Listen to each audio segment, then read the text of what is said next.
ತಂದು ಯುದ್ಧ ಭೂಮಿಯಿಂದ ದೂರೀಕರಿಸದಿದ್ದರೆ ದಾರಿ ದಾರಿ ಕಾಣದು ಇನ್ನೇ ಶಕುನಿಯ ಕಾರದ ಕಟ್ಟಿಗೆ.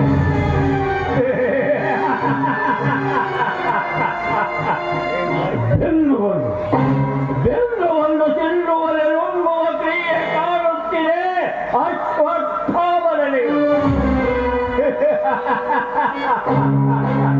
ಅಶ್ವತ್ಥಾಮ ಅವನನ್ನು ಶಿವನ ಹುರಿಗಣ್ಣು ಸುರಸೇನಾಧಿಪತಿ ಸ್ವಾಮಿ ಷಣ್ಮುಖ ಕ್ಷಾತ್ರ ರಸಾಯನವೇ ತುಂಬಿ ತುಳುಕಾಡುತ್ತಿದೆ ಅಶ್ವತ್ಥಾಮನಿಗೆ.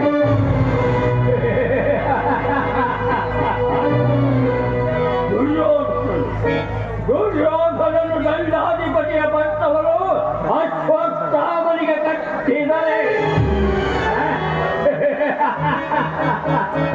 ಉಳಿಗಾಲವಿಲ್ಲ ತಾಳ್ತು ಮತ್ತೆ ಮಕ್ಕಳಿಗಾವಿಲ್ಲ ಈ ಕುರುಡನ ಅಕ್ಕುಳ್ಳಿಗಳಿಗೆ.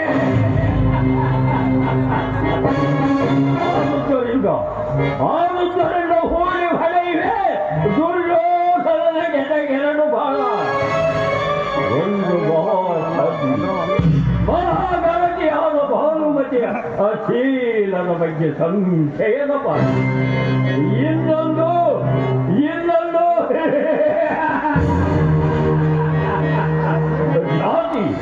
ಜಾತಿ ದ್ವೇಷದ ರಾಮ ಬಾಳ. ಮಗೆ ಮಾಮ ಮಗೆ